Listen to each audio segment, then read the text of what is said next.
And we are live at FMA Discussion. This is episode 147 with part two about of Abundio Salazar Baet, which is a distant relative of mine, actually. I did not know that until very recently because all Villegas are connected. It's typically from southern Tagalog and Visayan region, but they all come from one clan, essentially. That last name.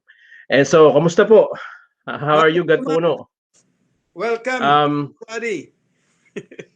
All So right. so I have we have a list of questions and then I think you have it populated already, but Yes. I can give it out for you because naun siya me, we were kind of cut off during that first time. And I just want you to continue and give us your background on how you settled in Florida and how did you build your group from there? Because typically that's one of the hardest, things when you're starting a system in the Yep. United States or a group. Yep. That's number one question. How I started, my background. Well, 1989, I got married with my wife. And 86, I used to work in the cruise ship for 3 years as a professional chef. Work in Carnival Cruise Line under CHS Associates and become a professional chef under their wings. And on 89, actually, I met my wife, while I'm in the ship. 89, we decided to get married. And by the same year, I start teaching 14 Filipino kids, which is a close friends of my wife's cousin, Glenn. So that's how I started. And after meeting them in Nosanto in 1990, which is November 1990, seminar hosted by Dwight Woods in Philippine martial art, in Southwest Miami, which at that time I still live in Miami. I was invited by one of the students, which happened that my compadre, Jose Tuaño, and took me to the seminar of Guru Danilo Santo. It was an eye opening, and I don't bring anybody with me, only me. I want to see it, how it's done, and so I have an idea how to handle a bigger group like that. That's how I got all of the introduction of how to handle a bigger group and how to really hold a seminar. But after that meeting, I met also Grandmaster Boss Ayok in there, and Bijin Matin's son, Timujin Matin, and his student that Alfredo Sardinas. That Timujin Matin was so vocal about me to Alfredo, saying that look at that Filipino kid right there. He moves so smooth, let's and then later on we talk and I explained that I teach also Filipino martial art, but in a small group here to Filipino only. Non-Filipino is not welcome at that time, 89 to 1990. And Alfredo, after that meeting, he start calling me. His background is 6 years under Piquita Tercia, under Timujin Matin and Bijin Matin. Also practice with Boss Ayok and Tom Bisio in New. And he also have direct training from Piquita Tercia. So he's the one who really helped me out when I started, because once I opened the door to him, so I told him that how I learned from Paete, and it's how we learned the Paete. We start from Abisidario. Abisidario is one of the you could be very boring, because you'll do it for a long time until they see that you are really familiar with it, and then they pull you out. That Abisidario will teach you the basic footwork, basic stances, and your defenses, and then start sparring right away. There's no other drill, only that one for a good year. So that's what I'm trying to do with Alfredo. And Alfredo kind of, since he's been in a different Filipino martial art, he's kind of really, really want to ras. So, with that said, he asked me, if we could spar already. So the first meeting of the sparring that's the time that he found out that whatever I show him is I'm showing him some magic distance that he cannot explain and I cannot understand. So we spar for the first after 1 month and a half of training. We spar, and I never give him a chance to touch me, which is I hit him all the time, and he was so surprised because he's 6 footer. I'm only 5'4", and then I also challenged him once that I will hold the stick in the middle, and then he hold the stick, as no grip at what he has, and I still gonna get hit. I'm getting hit. So he was surprised to what I'm showing. Then I told him, then follow the abecedario. Then I start showing him multiple things, and that's how I said this. It could be too overwhelming to the student. Then I start formulating how to which one to teach. So I stick for the seven strike or siete colores abecedario for a year, and then by 1991. By 1992, I took the opportunity to teach in Miami Karate Academy that was offered to me prior, that I declined, which is since by the way, I signed up as a white belt in Miami Karate Academy at that time, back in 1990 or 89. And that's the reason why my sensei realized that I know martial art. But every time he asked me, I thought he's asking me if I know karate, and I always said no, I don't know karate. So after few weeks that he see me spar, because we have our class is like 45 minutes class with a 15 minutes sparring at the end. And every time we spar, I just kick everybody, on the sparring. I might not follow their kata, their taikyoko and the basic karate, but when they do the sparring, I'm just kicking in naturally. So he cornered me 3 times to the opposite, forcing me to tell her that I know martial art, and I said no, I don't know karate. I thought he was talking about karate. Then finally, after 1 month, I said, yeah, I know a little stick fighting. And he said, show me. And then I show him, first thing I show him is of course, modern arnis right away. I show him the Sinawali Isa and Sinawali Dalawa, which is the Abanico to us and Sinawali Isa to Grammar Arnis now. So he was so surprised. He said, yeah, I attended the Remy Prasa's seminar. You got to teach. Then I said, no, I don't want to teach because I'm not opening it for the non-Filipino. And he is Caucasian American, John Seeger. So I ended up leaving that karate academy because he was forcing me to teach. So what he did, he went to our house and met my mother-in-law. At that time, I was living with my mother-in-law with my wife, and he dropped the key for the dojo.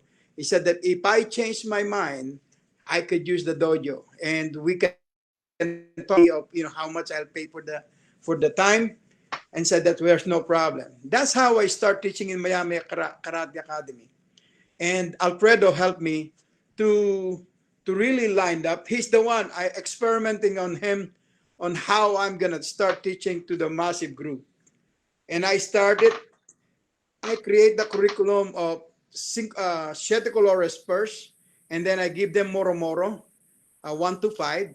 It's for a year. We're doing only 1 to 5 moro moro, and then the doble baston or doble armas, because I don't call it doble baston because it's really for the weapon. So abanico and abecedario, abanico and sinawali, which is the abanico is the panning movement, which is 2 in each hand, and the sinawali is 1 of each hand. That's what the pattern is. Then I also decide to teach him knife fighting in the beginning. This is the time I use the tres puntos tres puntos eskrima of Batangas, and I took only the knife fighting of the Batangas to show. So I started with the solo weapon, then doble weapon, and then the tres puntos is the knife fighting. And when we got that right up, and I write it down I wrote the book right away on that 1989. I mean, I have I have it written in Tagalog to make sure I want, my English at the time is not as great. It's not great now, but still it's better.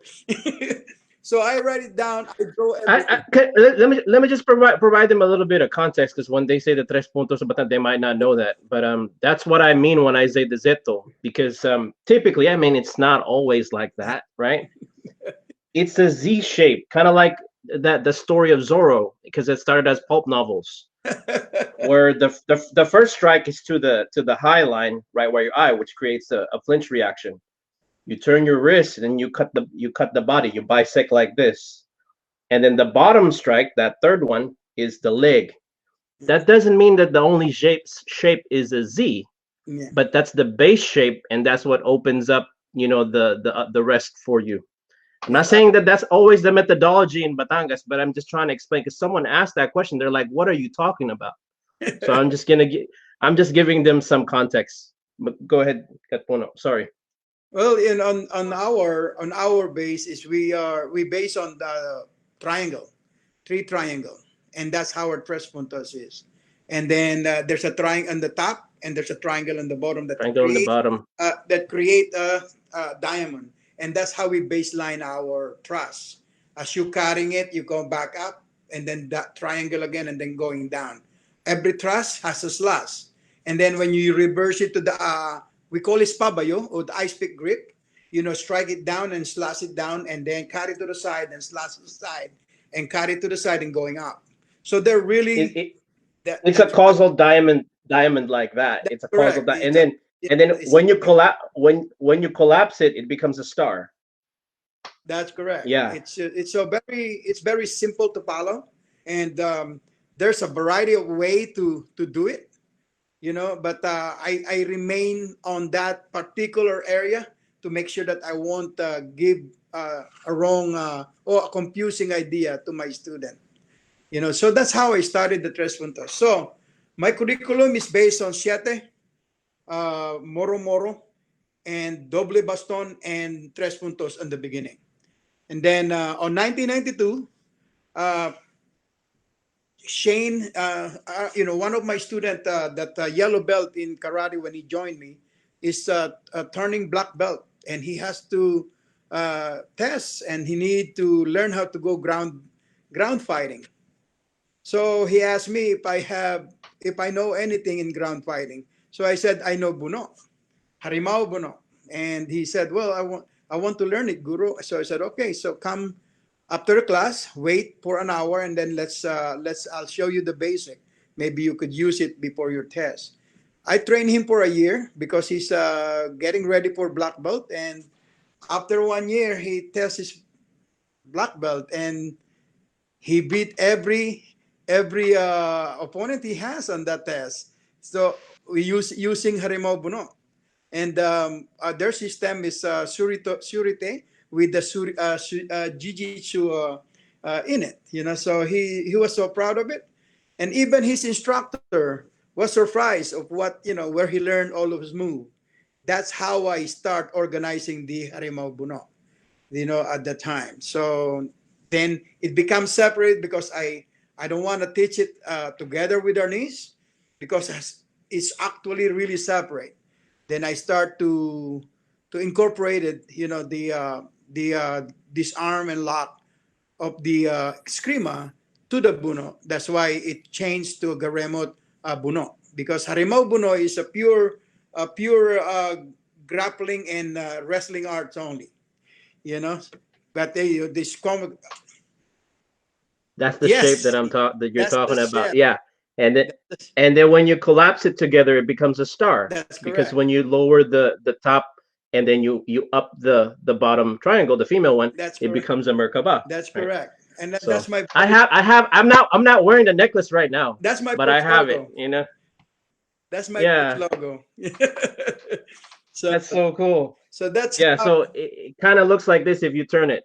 Yeah, yeah, If when you turn the thing, yeah. yeah. That's exactly what this is. But I learned that from my dad. My dad learned from Pedro Bitancol of Santo Tomas, Batangas. Tomas Batangas, yeah, where my mom's from. Yeah, Yeah. So that's that's so how he cool. learned the tres puntos. And um, It's just unlucky that when I went to Batangas in Santo Tomas to meet my relatives, they cannot point out any screamador anymore in the province. They cannot. Then when I went to things, the only thing that they can point it out is in what do you call that? Before going to Mindoro, the port, right? Batangas. So that's how I met a guy that teach old Arnis, but he learned it from Mindoro itself. He just crossed and live in Batangas. So that's why my dad's story, that he learned from Batangas, he learned from Mindoro, he learned from Panay. It's at that time I'm not interested to find out the detail because who knows that I'm gonna teach. I'm a chef when I came here to the United States, not a Filipino martial artist. It just happened that Filipino martial art is booming the time that I get married. So it take a while though. It take a while because I have so much challenges, teaching Filipino martial art here. It's uh, it's a lot of bullies over here. Wrestling people that came from college. We were practicing in the park, and I was challenged. If he said he could took me down, in a minute round, he could take me down and defeated me. Then I told him also that I said, well, if you're really a wrestler and you take me down for a minute, he said, that's very long. That's very long. I said, I can take you down second. So we went to this is where in the park, me and Alfredo and other person, and he came in and he go like this to me. So the first thing I did is I reach out to the hand and put him on the ground, lock him up in the hand like this, and he was crying for help. He said, "Let me go." But that's about it. And there's so many things I got challenged in my own class. They went in a Chinese guy that he said he's a Wing Chun and Tai Chi master, Ted Wong. Who know? I don't know who's that. It's Steve Wong. He's he's still here in Miami. He's very famous here in the community of Chinese. I realized that when I went to Lee Kun Hong, the gathering, because I was invited one year in Lee Kun Hong before he died, and I saw that master that I choked. so so I pay my dues to all of the challenges over here. I was challenged by karate guys, challenged by Kajugembo. I name it, but none of them. It's really they're just want to see what Filipino martial art is because they never heard. I said, do you heard Daniel Inosanto? No, they don't. Did you heard Remy Presa? No, they don't. Apparently, they're not magazines reader. So my challenges when I was teaching, I need to promote Filipino martial art everywhere. We went to church to demonstrate. Uh, 4th of July celebration. We went to a different organization. I was invited by the different church so we can demo for free. We did the demo just to introduce Filipino martial art here. Because even though Inosanto is famous at the time, and Remy Presas is really traveling the world, here in Miami, nobody knows them. Even Inosanto, nobody knows them. Remember, it's new. Everybody here is karate. I did 1994. I did a big demonstration in James L. Knight Center in downtown Miami with the Herbie Thompson's tournament, and that's the time I got many students. I start picking up students from Aikido group. I have 11 to 13 students from Aikido group that join me. I've become the instructor of the Miami Correctional Officers and the Broward County Correctional Officers. So every time they have a riot, they will call me and they said, "Guru, your stuff work." So it feels good when I receive that.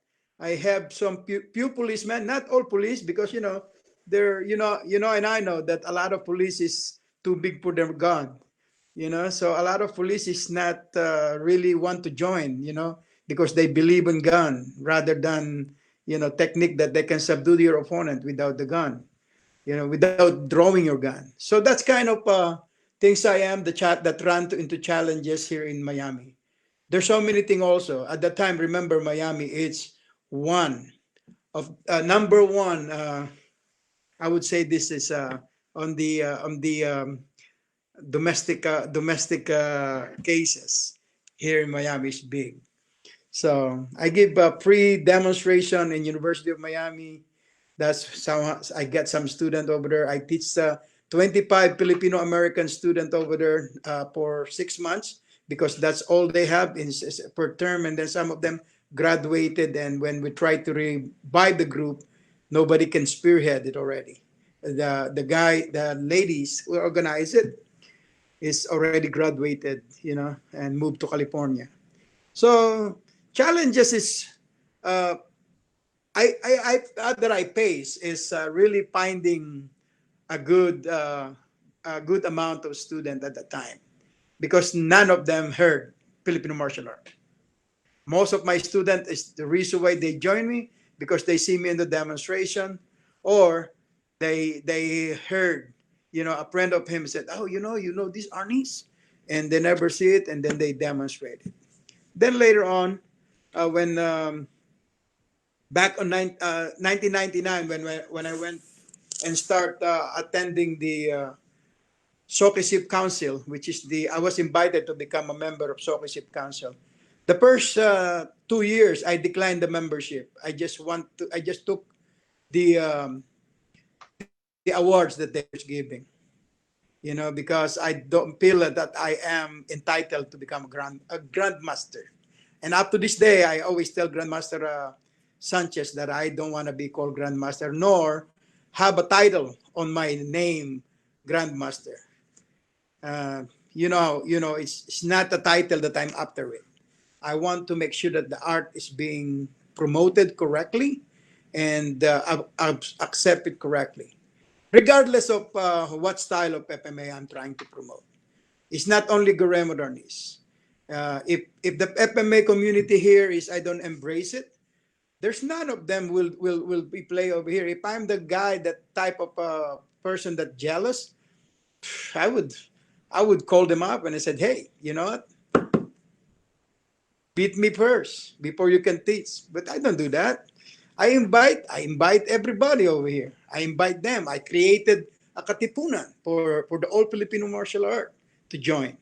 But some people is Yeah, want to be separate. yeah. You have no, no. You have a very amiable reputation here in the U.S. Yeah, absolutely. I heard that.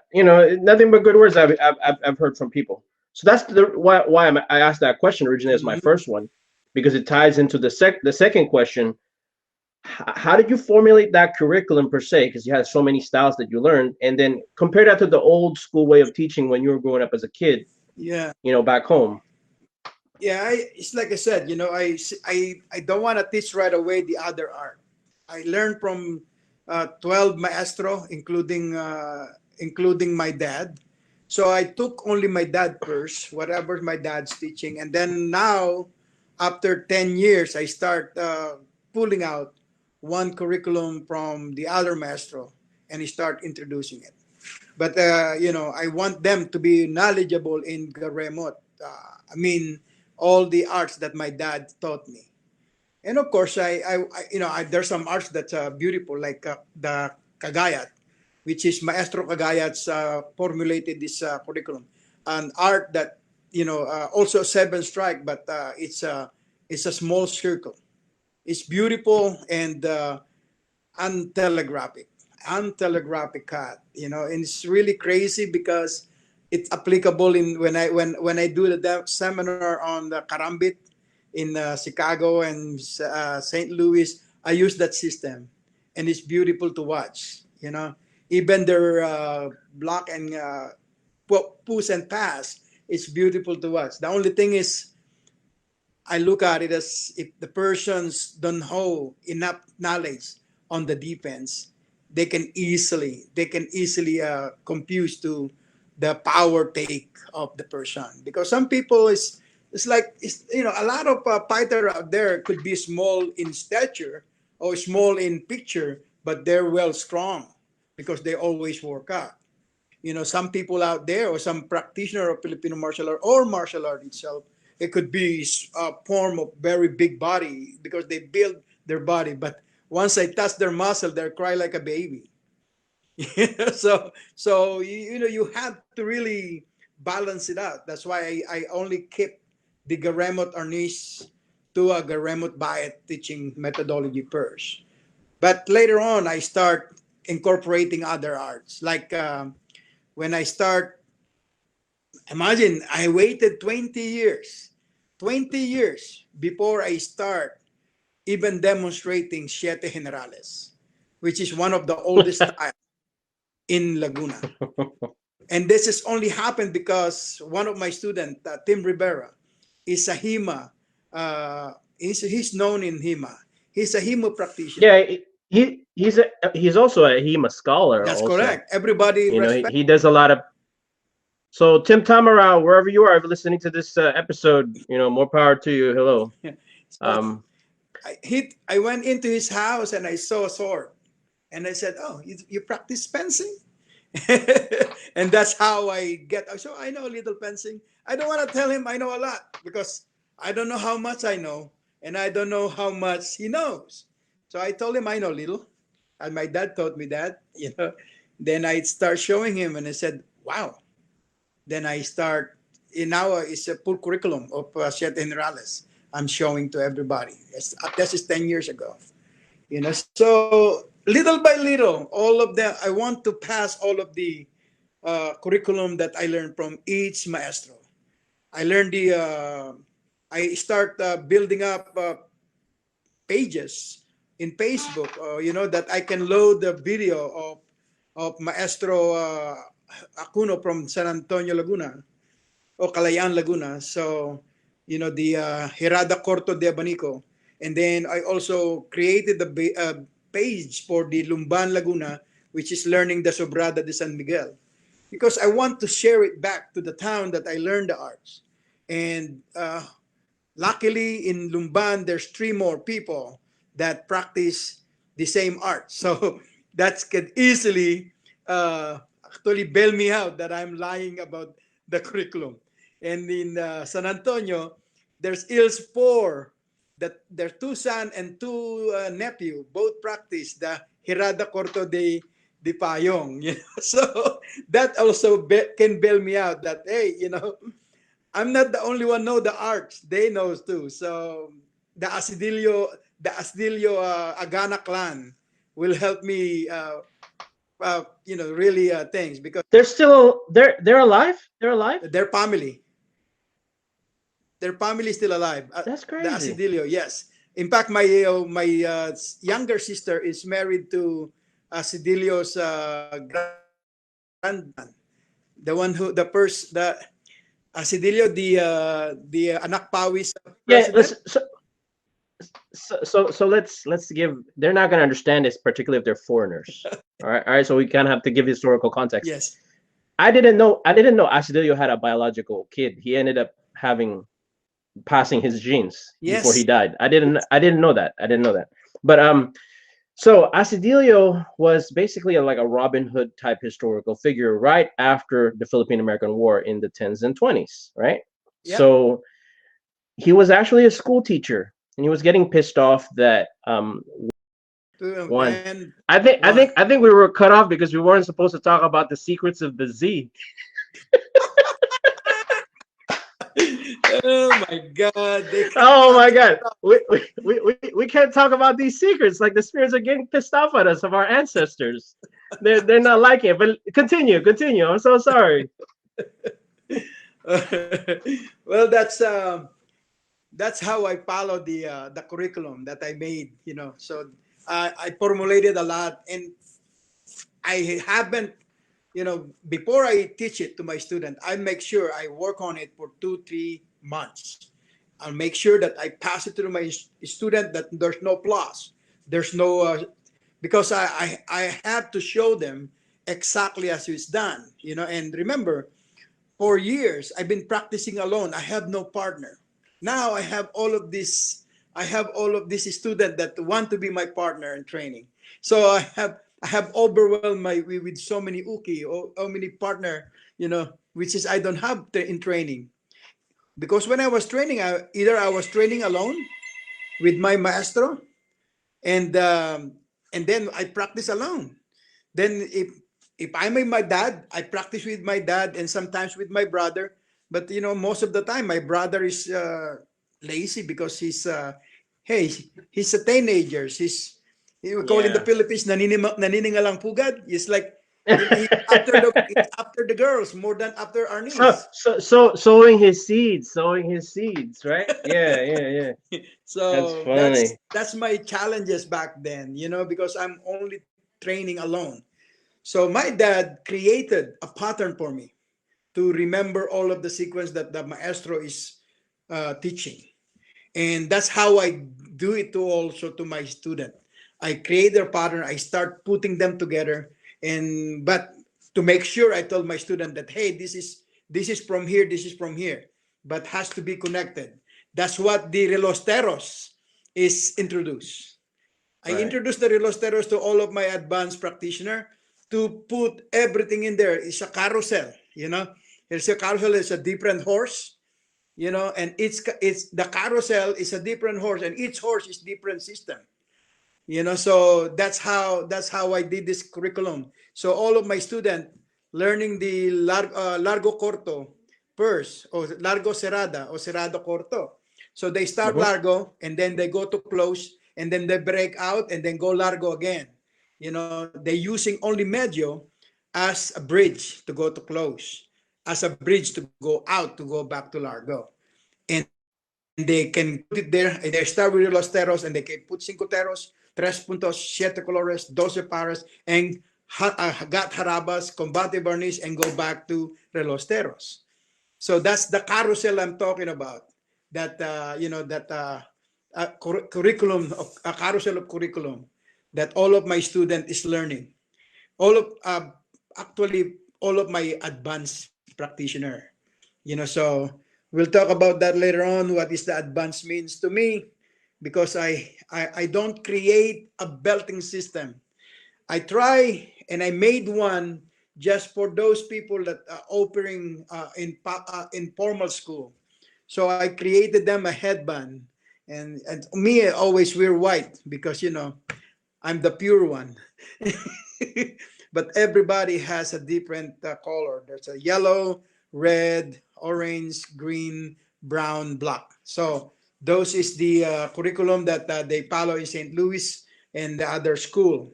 But to all of my students that seeking instructorship and seeking representation, they follow my curriculum, no belt. They follow my curriculum right there, and there's no belting system. And the rank is based on your stage, how you came into the group, and your knowledge is how you learn. If you learn fast, you get there fast. If you don't learn fast, then you stay there for a while. You know, because it's not how long you've been with me. It's a skill set that you gain during the time of my training with me, and that's the time that I scale you. A lot of sparring, and a lot of people's always asking me for sparring. I don't post a lot because I don't want to give secret. You know, whatever you see on the sparring, those is very minimal. And open times I got said out, that's because my opponent is low. It's fine. You know, I don't need to further argue with them. Why? Because what they see is what they thought is about. And I don't need to explain more because until they came to my group, then they expand their knowledge to Guerrero Modernist. Why I would give my secret to everybody? I want to make sure Right. that the Guerrero Modernist is reserved to those Guerrero Modernist practitioner only. And those enthusiasts of the arts, they can get a little, they can have a little taste, but not all of it. And I So love that's very revealing because in a sense you still keep you do still keep the old. It's still the old ways That's because that's correct. how it was. That's how it was. That's correct. You I you get it. you you only give it to those that are inducted and you trust. Mhm. That's correct. If you are not fully committed to the Gure Modernese, you are not gonna get what you supposed to get. And those people You that they came later, why I have to give them the chicken right away? Give them a little bit of fish, right? Give them a little bit of bait, and then reel them in later on. He said, "You see this one? There's a bigger chicken over here." Unless they lechon. only. I'm gonna speak to you in coded language. Is that okay? Yes, You only show them the 11 and the 1, not the 12. that's correct. Why not? I understand. I understand. I understand. You don't want to show them the front thrust all the time.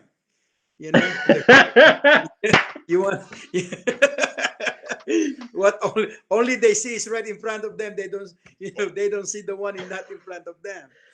I get it. I get it. It's like what when a guy came into me. I have a Haitian student that tell me that he can beat me.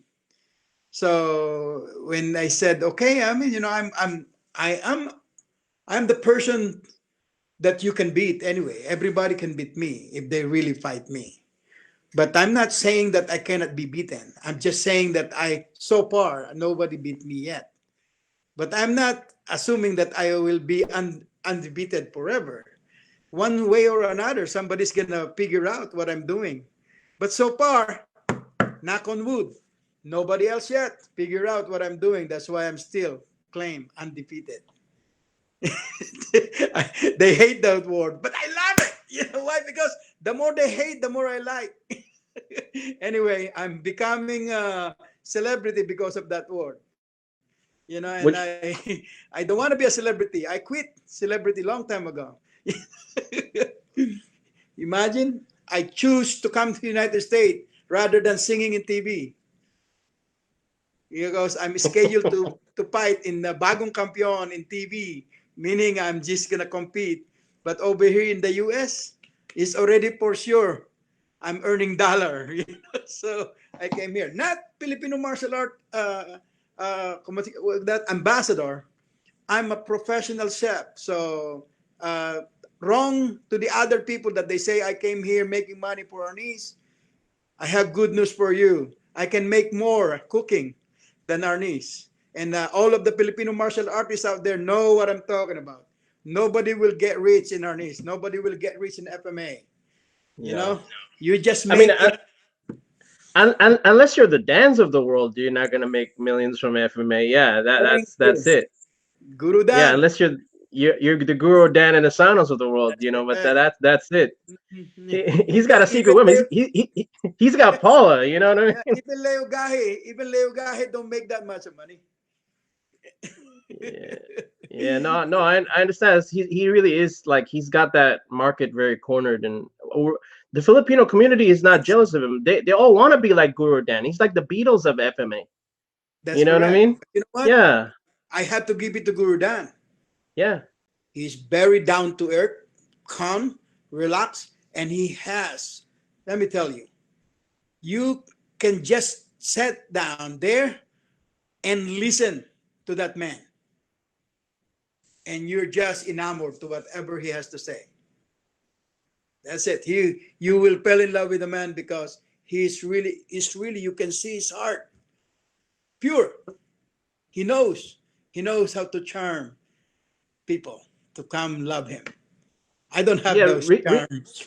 yeah, no, but like really, the people that know and the good people, like we're not Filipinos aren't jealous of Guru Dan. We look up to him.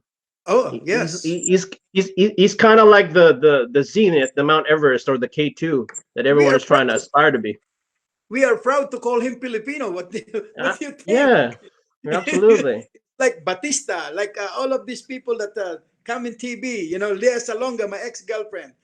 I'm very proud to tell that she's my ex-girlfriend. Who? Who? What? Lea Who? Salonga. Come on, come on. you're pulling my leg. You're pulling my leg. No, that's a joke. I told my 4 years old daughter that she's my ex girlfriend. When I left on 86, I flied in the same plane with her. You know. So I told my daughter that she went to New York thinking that I'm in New York. I'm here in Florida. That's why we don't see each other anymore. But later on, she found out that I'm just kidding. That's Imagine cool. that so many Filipino that's getting fame here in the United States, and this time we are in big rude awakening, right? Because now we are the target Yeah, of yeah. hate Unfortunately, here.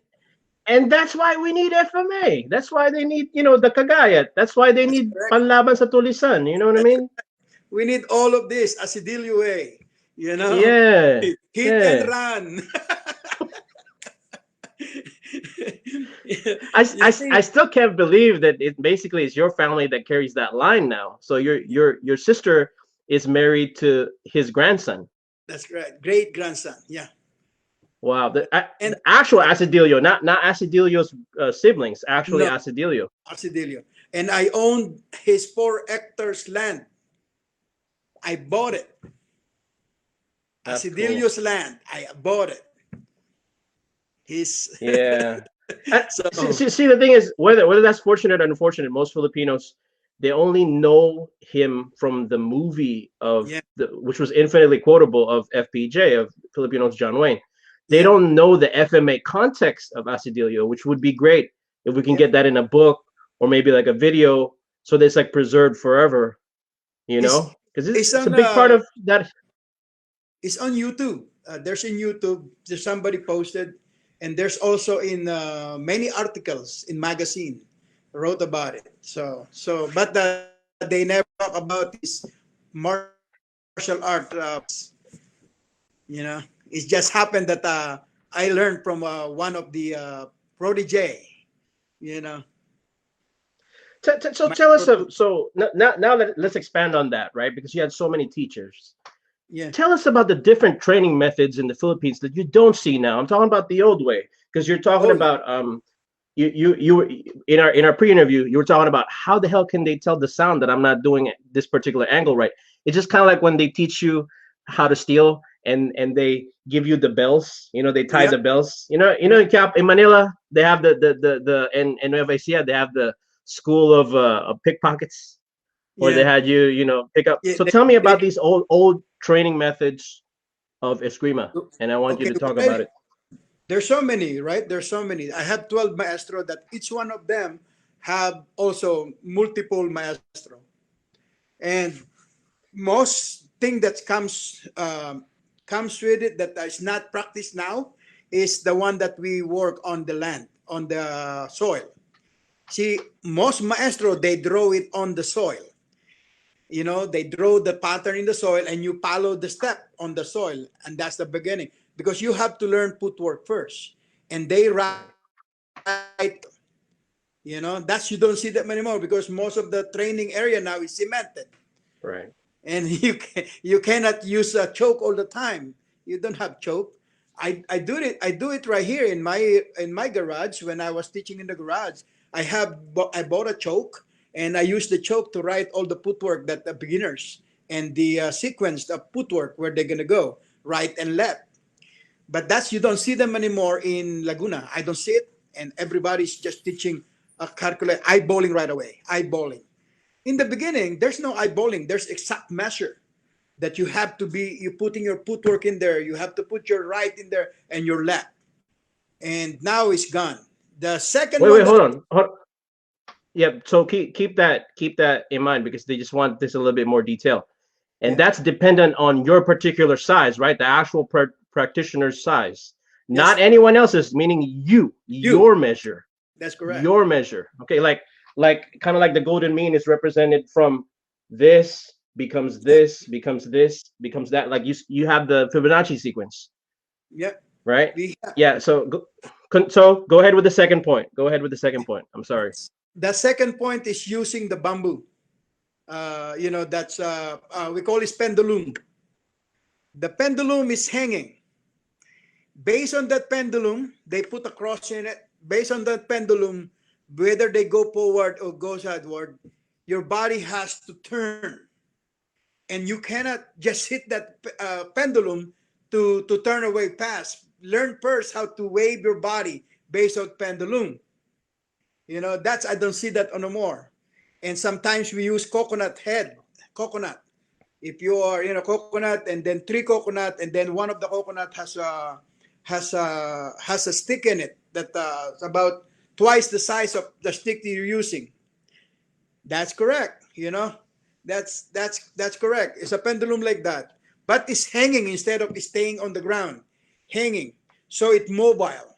It follow you, and your body based on that, you gotta really wave with it and hit back, wave with it and hit back. Try to they preventing to become block, because what happened is most of the system nowadays is they block first and then hit. They block first and hit. The way I was taught is forget about the strike. Just hit. Avoid the strike and hit directly. It's faster to get the point rather than stop and then hit, because he can time you too. So that's the biggest lesson that I have is that. So my dad has a way. My dad has a way of teaching me to get there, and I learned the timing. Hit and counter, and then counter, block and counter, and then counter, then block. Before I even go to just counter without blocking anymore. So my dad honed me to that level of timing. All right, so if you could timing the strike, you could timing to avoid that strike. And that is, I'm giving it for free to everybody. But again, it's not that easy. Easy said than done, But that's how my dad taught me, and that is theory. We're applying it to Tayabas. We're applying it for Tres Puntos. We're applying it for Cambari Barniz and to the Moro Moro.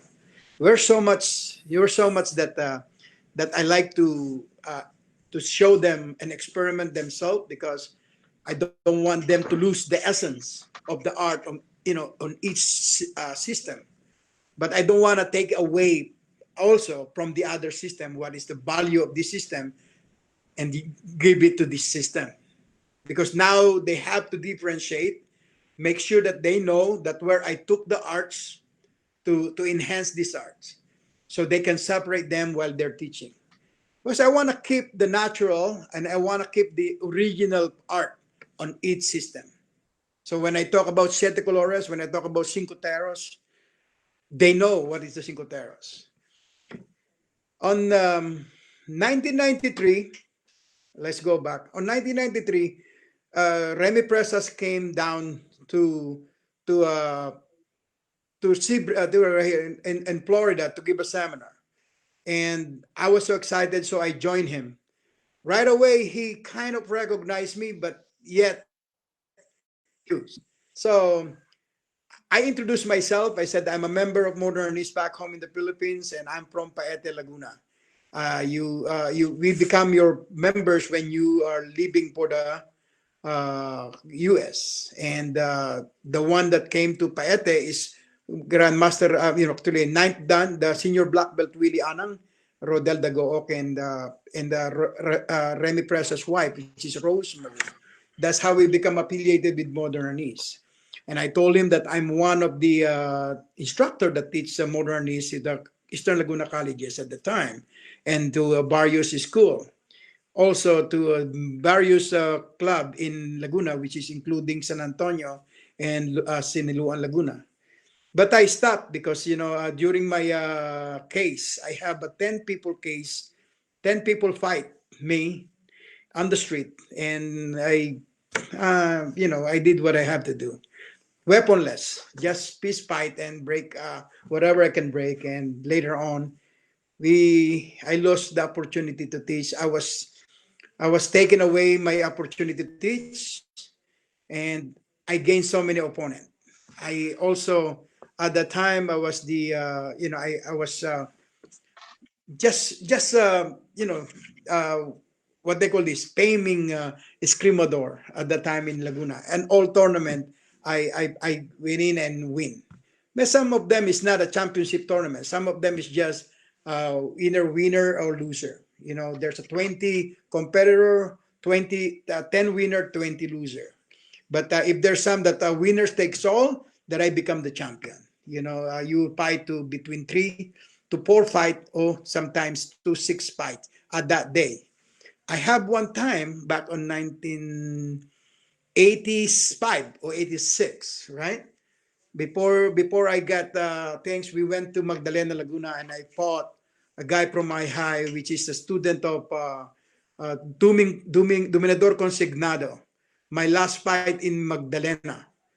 This is the guy is totally bigger than me. It's like the fight is like this, David and Goliath.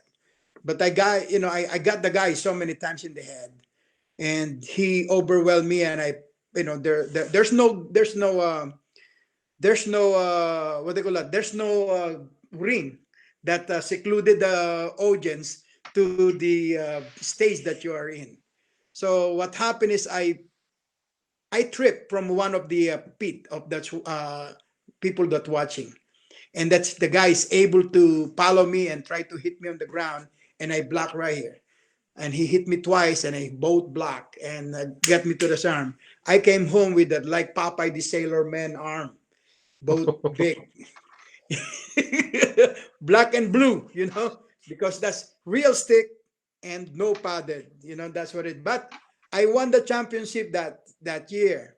The only problem is they not give it to me because there's a big fight after that. There's PC that ended up breaking out the whole tournament because there are people. It's like 100 people peace fighting against each other. So that tournament was demolished. So, but I won that fight. That's the whole thing, and that's my last fight actually. After that, in '85, I got a case of multiple street fight. You can search it if you are in the Philippines. You don't believe me? Follow my things. I have two names. Can I give you my two names? You can go to NBI and see my other name. I will keep that a secret for us.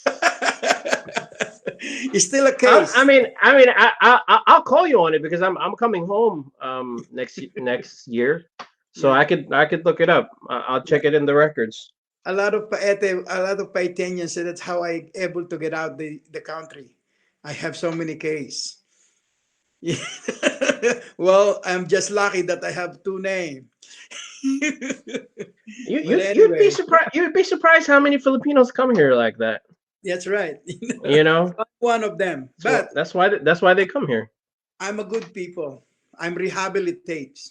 Yeah, okay. So I don't kill anybody, but I am. I have to admit, and I'm not denying it. I'm not angel also. I'm not a saint, but I'm not the devil also. I am a good person. You'll see my smile, meaning you don't know what I'm gonna do. So I So I, I was gonna okay, ask you let's that. continue. Yeah, let's continue. Let's continue.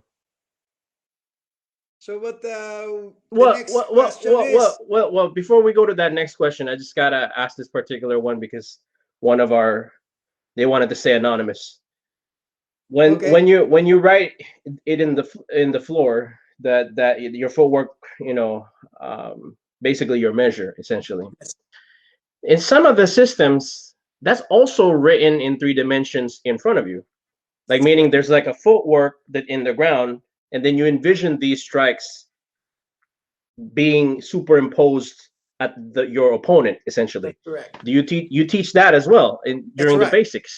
I teach that. I teach the Rolosteros is clock on the front, clock on the front, clock on the top. So everything is measured, complete measurement. What the weapon velocity, how fast the weapon would fly and get you, and how fast you have to get out of the way based on the clock. That's why they call timing. I wish I could give them the viewers a three-dimensional representation of that. But as of right now, I guess we just gotta continue. I'll pop it in the screen again if I can find it in my message. But You know, that's you very have my questions. yeah, self-explanatory. It's a clock. You know, if I point my foot to 12 o'clock, I will strike you in 1 to 3 o'clock. That's my one strike. Or I would go to the 9 o'clock and strike you to the 10 to 12 strike, 12 o'clock. So there's so many things of the clock. And then the other one is the other clock, which is the clock of the opponent use. That's how you have to time it, because your clock is your clock. His clock is different than yours. Right. That answer that is simple. All right, let's go to the third question. Yeah, go Tell ahead. You us have it. tell us of a different training method. Oh, you tell us that. Well, first thing, I'll talk about the oldest, which is the 1600s system. You know, everybody can deny it, but we can't, I cannot just pass it. Why? Because among Filipino martial art, I would claim this. I would claim it. I'm the only one. I'm the only one in other, and no others, teaching Larong Muromoro. Okay? Larong Muromoro is rooted to old 12 Pares de Francia, introduced from Mexico via Manila, Acapulco, Gayon in 1637. To be exact, 1637 when they hit Manila. That was record written in the Britannica, encyclopedia. I don't write that. They write them in there before me, before I even was born.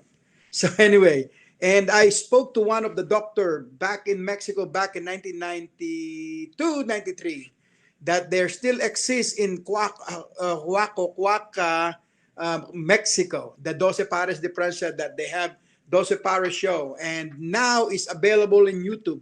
You can just hit 12 Pares. In Oaxaca, you mean? In Oaxaca, Yeah, Mexico? Yeah. Cuaca, Okay. yeah. Very close to Acapulco. It's still things you can see the resemblance of the glancing of the blade and turning around of the Moro, but lined up 12 pairs, and the ambassadors is right on the lead, and you will be surprised. There's also women that doing it. But anyway, that is the forerunners of the 12 Pares de Francia, which hit Manila back then. And the show itself, known as 12 Pares de Francia, later on became Larong Moro. Now it hit Laguna, probably on my province, on 1700. It take probably 50 years to hit our province and become embraced to our province, because that's all the record I got, 1700. And I don't want to lie. So I want to keep it to what records in Paete. I don't have much other records, Pakil, because Pakil used to be part of Paete. Lumban is used to be a town of Paete. Paete is part of Lumban. And Pangil, we used to be also annexed by Pangil. So all of the history came to lead to 1700 when the 12 Pares de Francia was hit on the in terms of Arnis de Mano, the old man who taught me, which is the old, at the time when he taught me, he was 76, 77 years old. And I left the country he was probably 81. So I learned the whole 30 dances, because he thought that I will get married to his granddaughter, which is happened to be my best friend. It's not my girlfriend, best Wait, friend. wait. So hold on. Is this the same guy who taught Maestro Doi? No, this is totally different. Maestro Dois never learned those pares. This never learned the Larong Muromoro. Those Those parts that you're talking about, was that Moody when he is Moody holding like Madrigal. that? His father is Pilis. Actually Julian Madrigal. The police. He's a police chief of police of Paete at the time. I He think. is Can I speak in coded language again? Because we can't. I know we yes. can't. I don't want us to get cut off. The spirits get pissed off at us or whatnot. Yeah. I need to figure out your sequence of that, because like once I understand like which one is the sequential order, I think Yeah. I'll understand that, because you posted it. Yep. You posted it. So well, if I figure out like the sequence, I think I'd understand it. I That's the posted the secret of 12. it. I posted the 12. I haven't posted the negative. I posted the positive, not Ah, the negative yet. So even you ah, find out the positive, you have to learn the negative in order to become pairs. I understand. I So I can understand. show. I and, understand. and that is the original art taught by Julian Menang Madrigal, which is the maestro of my dad, maestro of Maestro Moody, the father of Moody Madrigal, and also become maestro of some of the maestro of Maestro Doy Balimor. Maestro Doy is, he's just not knowledgeable in seven strike. He knows a lot. He's just very quiet. He's secretive person, and I So respect that. the 12, that's great. I mean, that's how the old way. He keeps the old way. But the the um the 12, how is that related with the bell, with the timing of the day? Okay, this is because the original 12 pares is really came from 12 from the relosteros. The relosteros is the basic, and that's how they build your striking and everything else. And then the batalla is all the combination of the basic. Which is a two person battle. The relosteros is solo training to a two-man's training, and then they put it to batalla, which is the combination, of all of these relosteros. And then the relosteros, they also introduced the doble armas that's doing the same totally is. So there's so many weapon that comes with it that is not even mentioned. I will do moro, single weapon against Daga, single weapon against double weapon, single weapon against spear. Or they can do double weapon, spear, mirror image to you. Right. You're leaving out two things here. I gotta call you out, and I gotta say it. You're also leaving out those weapons against the latigo and projectile weapons as well. That's correct. But I'm not, See, I'm look, not look. the the Albert, the cape and everything else is there, so we're not the spear and shield, they're there, but it's listed, it's listed. Everybody would learn them to all of my private student, and my advanced practitioners, of the Gray Modernis. So the next one is the Siete Generales, one of the oldest one in Laguna. Is promulgated in 1700 also. The records dictate, that Paete is a center of Siete Generales competition. They call it actually is just esgrima, and was actually attended by so many fencer from the whole Laguna and Manila, some Manila fencer. And in one conversation that I have with my dad, and this is no particular time, I heard many times the name of Nedo Nadi and Aldi Nadi, but Nedo Nadi um, is become an instructor of one of the priests of Paete on 1930s, 1930s, 1940s, before the war, 1939 to 40, before the war, which is when he was in Rome, he learned from this so-called Nedo Nadi, and I don't know who he is. I just mentioned it to Tim, and Tim told me who he was. He was an Olympiad. The two brother that Italian fencer, famous Italian fencer, which is comes to the point that probably some of the Siete Generales was also, I would say, what they call that, namanchahan or na influensyahan. It was influenced by Italian fencing.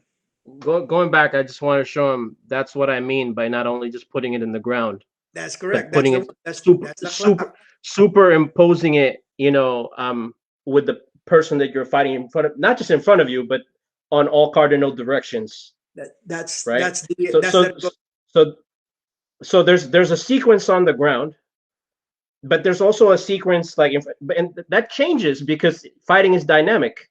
that's So it correct. changes the very moment that you move. You have Yeah, to imagine that that's moving with you on your axis, basically. that's So correct.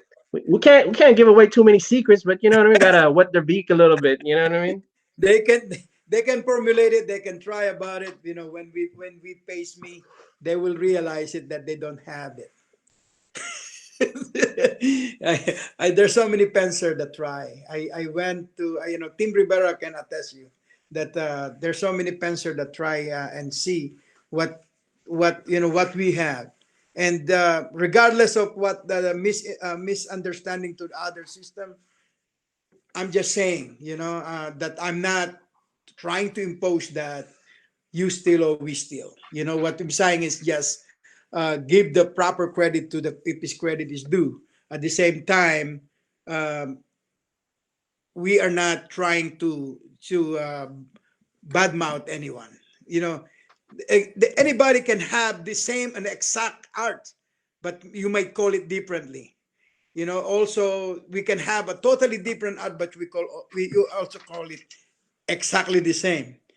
The only thing that I am always saying is, you know, if it's the same, I want to see it. I want to compare it.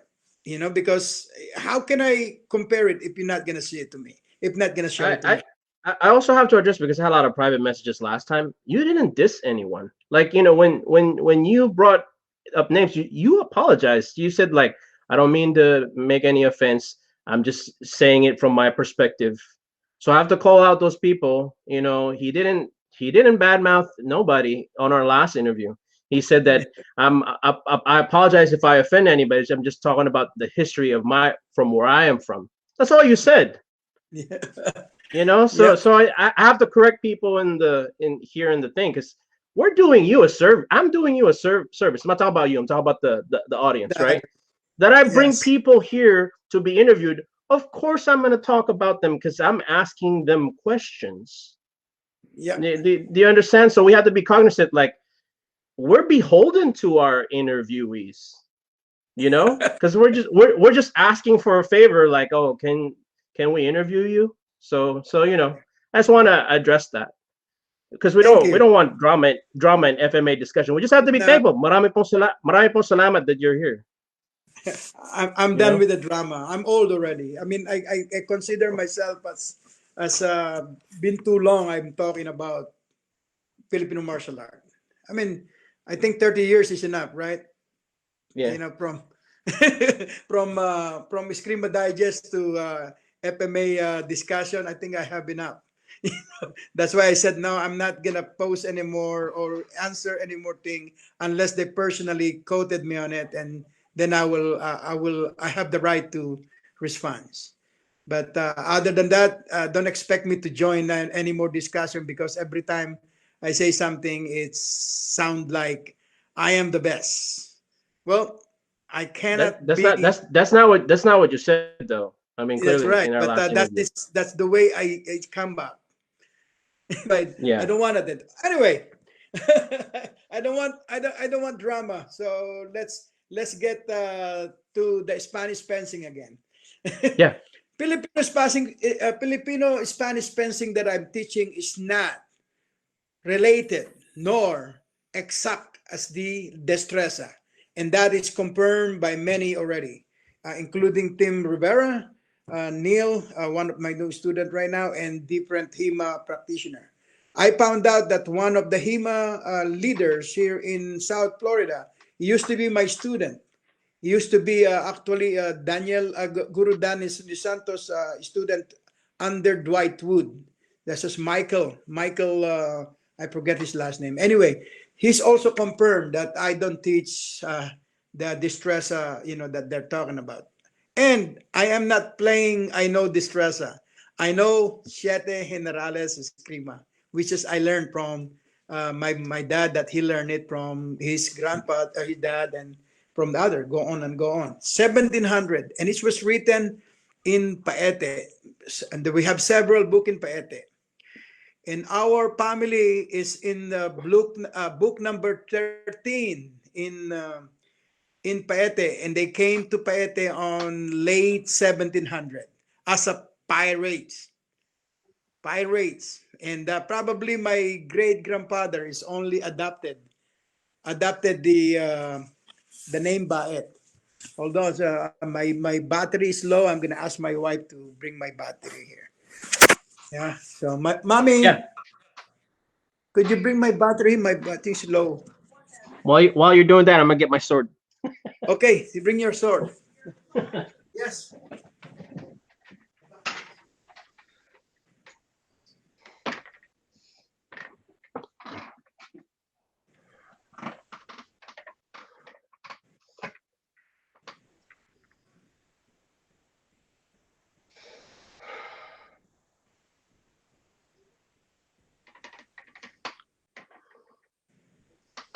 Just a little bit of technical sideline here, folks, because you want this to continue. We got need to have energy. Just pause it a little bit because my battery is a little low. You know, There's your pummel right there. I know. See what happened is all of this new computer, their Hmm. battery don't last long. No. I noticed that, and I switched the thing. Look with runes too, Alvin. You see Nice. that? That's the uh that's the With sword runes. from what they call that place the what that that's a movie. Oh, from Lord of the Rings. Yeah, Lord of the I Ring. don't I don't think so, but kind of looks like it. Look All like it. right. Yeah. So going back to continuing. So let's my Siete Generales is totally different than any distressa. Why? Because it was consists of seven fighting stances and seven fighting stance, same as a fighting defenses and the same as the fighting thrusts. So it's unbelievable. It's like seven compact. It's a compact move, and you learn that move, and then the seven footwork that comes with it, shaped like a sword. Exactly like a sword, long, short, and then there's two short on the side, and it was beautifully designed, and you learn high and low, and the measurement is very crazy. The measurement is unbelievably, close to the siete generales, the siete colores. I can hit you, you cannot hit me if you got right there before the strike get there. There's sometimes the difference is just a hairline, and it's always remember this: a hairline miss is miss. Okay, because that's what my dad told me. You don't worry about it because a hairline miss is miss. So it means all I'm fighting in order to get 2 inches to 3 inches to your body is a hairline miss. That close. All It's right, like that so famous let's go to Fast and the this. Furious line. It's like that famous Fast and the Furious line. Oh It yeah, doesn't matter if you win by an inch or a mile. Winning is winning. yeah. Yeah. Um, So go ahead, continue with the next one. I gave you the questions. I The hate next. that word. That winning is winning. I don't want to be. I don't want to be laying down on the bed for years. And yeah, I won, but I'm still like vegetable. You know what I mean? Double kill, double kill, double kill. I want to make sure that I win. I'm walking and later on tell the story. All right, so still we're gonna be further. Just go over the basics footwork theory in Laguna. That's very hard because you're asking me for secret. Yeah. The Laguna's footwork is varies from town to town, style to style. Some use X pattern, some use box pattern like an H, and some use diamond, which is what we use is diamond, right? And It's that necklace that I showed you. My necklace that I showed you. That's why I have correct. that necklace. Yeah. Yeah. But most of the like Cinco Terros use X, and Gat Harabas use X, and then they have another asterisk. And the Gat Harabas and the Combari Barniz use the same because they're the same year. Combari Barniz is the same year formulated on 1940s during the World War II. Probably the the Bolo Battalion that came from training in Australia is probably have a similarity to that training method. It's only X and they pattern to X, the six asterisk. That's all their pattern. And the one that who counter them is the center line. So you don't see them on the line because that's the line to depend. Yeah, Oh, wait, let me pause you with that. You're saying the counter for all that's just buhat arrow? that's correct. Okay. All the things, they design their arts to puhat araw strike only. Now nobody else, because that buhat araws rely to also trust, the same as Trust, yeah. trust. Yeah, so Pagbagsak, once it falls, pagbagsak sundot, right? yeah, Saksak. that's it. So Yeah. that's what the Okay. all of the art is designed to depend. The Arabas and Kumbari Barniz, and that is based on what the Japanese use. They realize the samurai is only one down going up and one up. Even though they go up. So that's how they design. You Eh, know. So I don't have to provide historical context for foreigners that don't know that, because the Japanese swordsmanship essentially it's really just similar to concepts of European and Filipino blade work.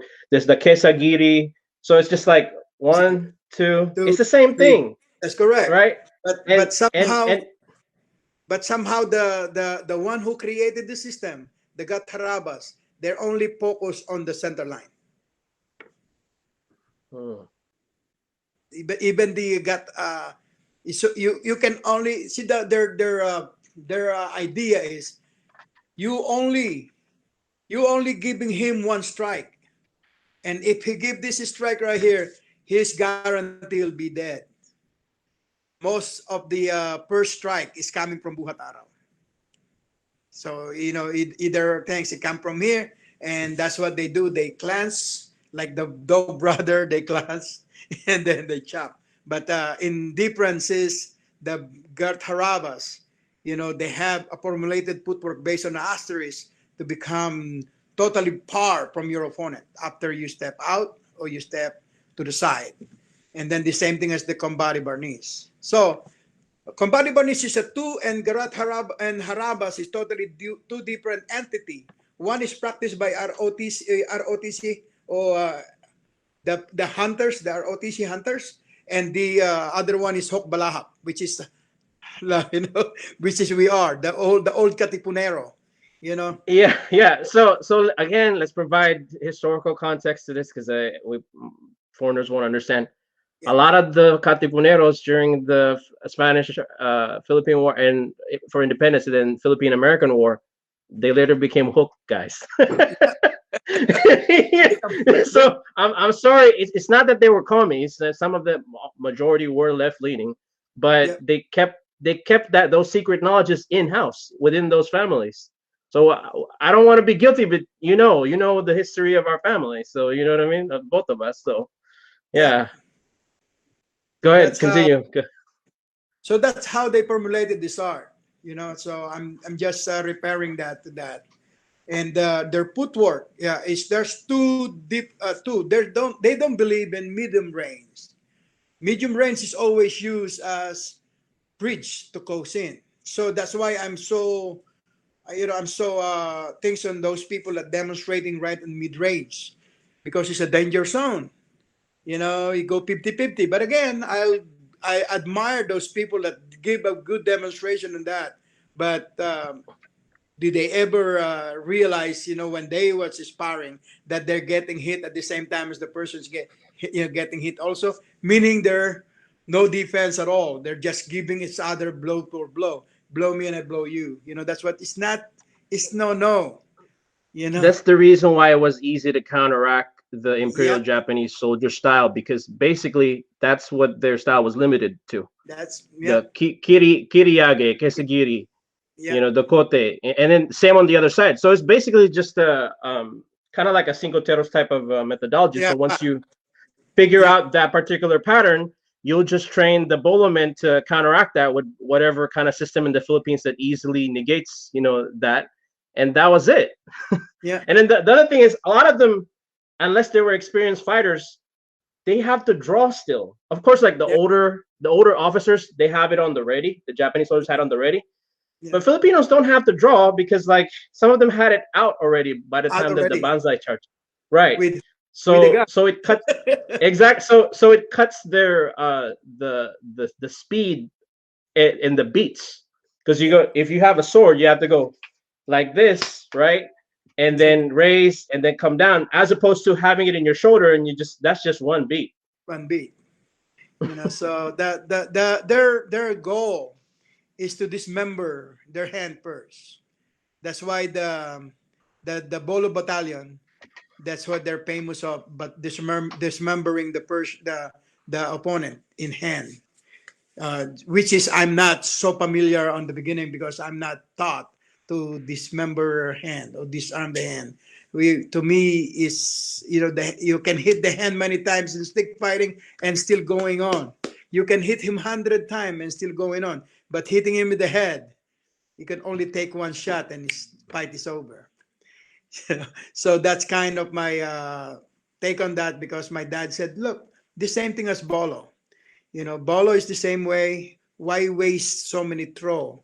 If you see the guy's open head, take advantage. While he's swinging his bolo, cut his neck. Done. It's it's 1, 2, 3. That's what they go. And a lot of people said that, oh, that's hard to say than done. It's true. That's why the trainings comes. Open times we neglect our training. That's why we cannot materialize, during the fight.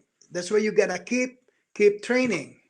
There's no other arts that will be better.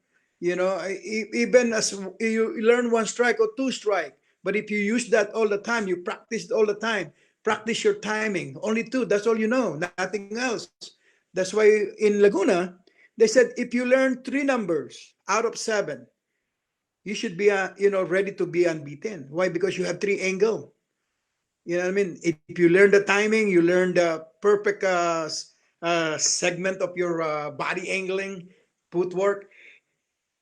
It when I first fought on 1978, I only used three strike. Three strike. I'm 15 years old and my opponent is 37 years old. And that fight is went to 2 rounds, and the guys cannot open his eyes on the second round because I keep hitting him the same location over and over, right in his on his head, corner of the head. So it become pop up. He cannot see me, and the doctor who seen him, which is Doctor Buenaseda, said that we cannot continue the fight because the guy cannot see. This is in Saniluan, Laguna, 1978, August 25. I was 15 years old. That's my very first fight. That's all I remember. I I can I've spoken to a few old people from where you are at, the province of Laguna, and from my conversations, they repeat the same thing over and over. They said in the olden days there were only three shots. There was a Buhat Araw, Apay Gatang, and Aldavis, and over time that became expanded over time. But they said that that's really all you need, and the thrust, obviously, right? that's The correct. thrust, which is typically center. But the trust is 1949 or 1950. They banned the trusting in the tournament. Why? Because there's so many lost their eyes. So many also got to a fatality of being thrust on the throat, of being thrust on the armpit, and it went through to the Oh, heart. the So they occipital, yeah. Yeah. They banned the trusting. That's why most of the tournament in Laguna, they no trust because people lost eyes because we're gear, no padding. Even now the mayor is forcing them to at least have something padding on the stick. So just to have continuation of the tradition, we abide by the rules of the mayor. But each mayor has a different rules. So if the mayor lost the election tomorrow, By next year, we got the full padded again, full contact again, no gear. So, and then as you go to the mountain side of the town, like Magdalena, My High, there's no mayor can rule them. They're the one who rule the tournament. And tournaments Mm. varies. Some especially in Magdalena. In Magdalena, you can hit even as long as the referees never stop you. In Lumban and Paete and Siniluan and things, after you hit three times and the referee whistle blow their whistle, you gotta stop, or else they can fine you, remove some 1 point on you. So, and I don't So know, you're saying there are a couple people that got hit in the axillary nerve bundle and passed away, which is and right pass here. away. Yes. Wow. Eh, this is not secret. Um, I'm not bragging it, but I'm just saying it. I hit a guy, one strike in the ears. The ears is actually basically cut in half, and hit him in the things, fell down on the ground, and wake up 7 days after in the hospital. I was really heartbroken because I thought I killed somebody. And we are going back and forth. The nurse that duty in the hospital, it's happened that our neighbor is giving us feedback what happened to the guy that was knocked out. And when he woke up, that's the time I just breathed. I said, you know what? He's not dead. He's alive. But I remember I told my dad. I said I would not hit anybody in the ears anymore. My dad said it's not you that have to be worried. They are, because they might hit you in the ears and you're the one gonna be in the hospital. Are you ready to be in bed, waiting for you to wake up, or you are waiting for them to wake up? So that's kind of thing. I mean, there's so many things. We hit harder than they looks, and I know a lot of people. The tournament that they see on the video right now is all controlled tournament. But when you see not control, you'll see blood, and that's happened. I hate to mention Tim Alfonso's name on 1998 tournament of Paete. This is polled by a referee that is totally different. We thought we already controlled the fighter, which is Ladiana, which is the nephew of my maestro, his opponent. Tim Alfonso hit him in the nose, and the guy lost his temper. Boom, boom, boom. Even the referee already stopped the fight. Ladiana still hit Alfonso to the head, crack him to the head. That's bleed all the way. And Tim Alfonso can attest that it's happened really. And what we use is really nearly the smallest stick we use in the tournament, 3 1/4 of stick. That's what we use at that time. He's lucky. We're not using the 1 inch, diameter. But that is only sample. And I hate to mention Tim Alfonso's name, but it's true. It's on Facebook, in YouTube. So might as well as give us an example. So our tournament is not hard anymore. It's a controlled tournament, but we could go hard, and people go to hospital and died. So I hate to say it to those people that are saying that we do. I saw some comment that look like we are CC. But that's okay. So I mean that's their own that's okay. opinion. Yeah. Let's not get sidetracked on that. So I know that it's a very hard question for you to answer because it's kind of giving your secrets away. But let's go back Yeah, to the footwork theory in Laguna, or at least the regional yeah. differences. The deep, You know, it's deep. footwork is only Too many one way. secrets. Yeah, Yeah. footwork is only one way, because footwork comes with body movement. If you have footwork and you don't have body movement, those is useless. And you have the body movement but you don't have footwork is also useless. And then understanding the length of the weapon you have, understanding the weapon of the weapon he has. That's the only time to comes in play. because it's minus and addition. That's what we're going to talk about. If it's step one, I minus one. Right? If add one, minus one. So it could be both. It could be reversed. If I add one, he should minus one. So we will be, because we will start in the sense of reachable together. And it's up to us how to use our footwork to become unreachable. And our footwork we call right is mayor, left is minor.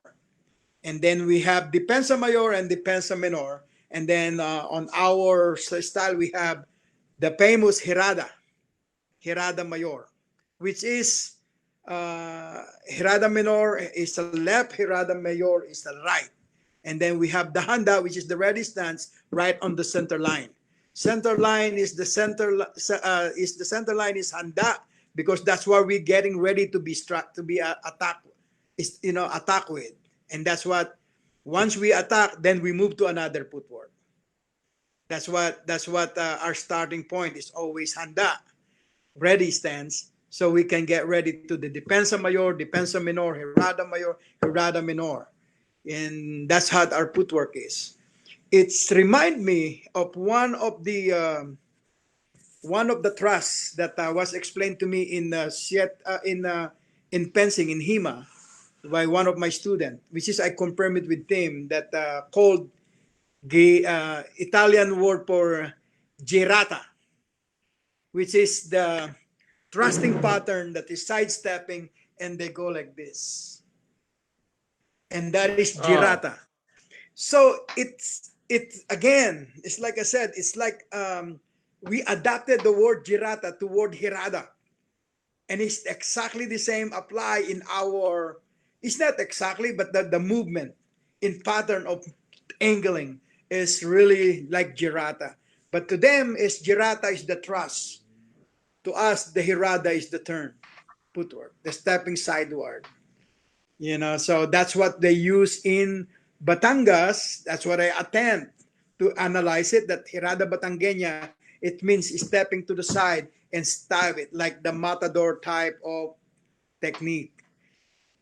Don't get me wrong. When I was a kid, because you asked me this, I'd never heard that term. When I was being taught as a child, all I remember was, oh, this is just for fighting, or they just called it the Z. Yeah. That was it. They didn't really have any specialized. But as you said, those were the terms that they use to describe how you angle your body. Yeah. I think it's a bastardization of Italian or Spanish words, just kind of like how in the Philippines, mesa means table. But it also means going to the left, right? Because like mesa and Celia has a right hand and left hand type of connotation. You don't have that in Southern Tagalog? No. There's because mesa is table and then Celia is chair. And so typically, like, when you table take the chair, right. Right, exactly. So it's become synonymous with right hand and left hand, even though it doesn't mean that. They bastardized that. Yeah. Exactly. Yeah, this is from the handwriting, just mentioned Celia. Then the other one. See what happened also, Sinsil. It came from the word what they call that, the chisel, the metal chisel, Sinsil. Oh, yung katam. Also the katam, right? No. The hard. Oh my God, how we call this in English? Damn. Sinsil, it's like a puncher. The chisel. It's a metal puncher. Like, it's okay. Chisel, so the like metal, a small chisel. Yeah, it's a metal chisel. The one you break the wood, break the cement. We have so many bastardized terms that, like, that's not originally what it meant anyway. Never heard of it, but there's, you know what, it could be town, it could also local bastardized, because we have so much local bastardized word in Paete that you might did you ever heard word dalbog? No. Dalbog. About, dalbog is suntok, punch. Dalbog. Yeah. So there's so many words that we use in Laguna, in Paete, that you might not understand because even you are Bulaqueño. So we also one Spanish bastardized by Luzon, which is Tagalog. The word punete. Pinunete. Ano ibig sabihin? I, Punch. I don't know, because It came from the word puño. Punete, puñete, puño, puñote. Which is puñote. That's what the word is. And now Filipino call is punete. It means punch. That's bastardized also. Pinunete. Okay, that's punch. That's what it is. And that's also to us is, you see, those came from Spanish. Puño. yeah, And one thing I don't understand before when I was a kid is in Bulacan, why do they call the wallet a carta moneda? because it's carta. Carta is the money. Moneda. Yeah. Carta is the money. Carta and moneda. Yeah, because when I was a kid, they would, the escrimadores that they were teaching, they would be like, go get my carta, kuhanin mo yung carta moneda. I'm like, what are you talking about? Like, they were Because talking about their wallet. There's a two form of money, right? Yeah. Coins and carta, which is the paper. Card or paper form. Moneda is money, monedero. So moneda is lagayan ng carta. Or that Gotcha. paper money.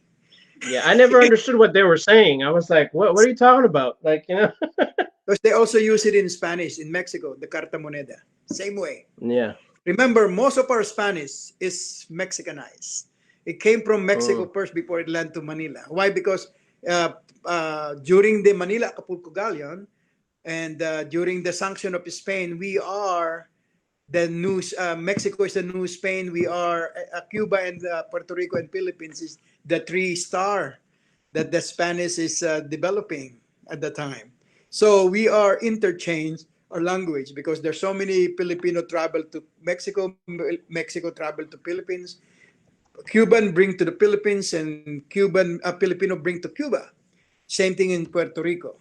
So I would not be surprised one day that they will find escrimador that came from Puerto Rico that influences by the Filipino. It's like what happened to Venezuela. They're Garrote Larense. They're also practicing siete líneas. Same thing as what we practice in siete generales and siete colores. This is not coincidence. This is somehow related. The Garrote It's just kind of like I wish we could finish this with a song number from you. It's just kind of like the jarana in the Philippines is really galleon habanera music, just really slowed down. But it's really galleon music. Yeah. So let's continue with the questions. The differences between the next footwork. The next question is shorthand. So I just a little bit of background here. We were given the breakdown of different styles in Laguna, what the regional differences are. I think we should just skip that, Gatpono, because it seems like the spirit of Asedillo don't want to talk about. We're not even allowed to talk about the Z. Okay, the Cagayat. Yeah, we're not gonna talk about the other name anymore. I'm gonna talk only San Antonio Kalayaan. Here we go. In San Antonio Kalayaan, they call it Herada Corto de Payong, the style over there. And this is particular arts that was taught to me by Maestro Totoy Acuno. It's actually Pedro Asedillo Totoy Acuno, right? In Magdalena, is actually there's no particular name in Magdalena. So this is what they do in Magdalena, right? Paete is a siete colores because of my family, right? The siete palo, siete taga, Ernest Praile. We talked about that earlier. And sometimes the maestro put a name on the particular star differences provide a significance the way they fight. So some people is only they call their arts on how they fight. And it's like in other, this is not Magdalena say that this is their fighting name, but the other escrimador calling it that's their fighting name. Their fighting name is Mangangamay style. It means it's estilo, mangangamay. It means the Magdalena love to strike the hand only, and cover their hands with it, and that's what the Magdalena is known for.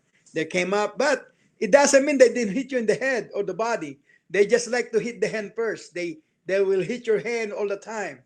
So that's a mangangamay style. And then the Mabitak Laguna, they're known to magsusunong, or the sambut style, or they like to do a covering to head, like a San Miguel form, the position, that they go Like a payong. payong. Yung payong. Yung That's what payong, right? Mabitak is about. Sometimes they call it namamandong. It means pandong is salakot, or the sombrero, or the shade, and that's what their style is. But they wait until you strike, and they jam it and strike you to the head. And remember, one strike to the head, that time is over. So, and then they have the Mahayhay is, we call this manluloob. The Mahayhay stylists, they like to go post outside, and then when you try to strike, they will insert their body inside and fight you right on the medium range and close range, inside fighting, because you're not used to it, and then eject himself from the inside, going outside again. That's what the style. And so, can we pause? Can we pause that? What you're saying is they'll stay in the pocket and then all of a sudden go largo.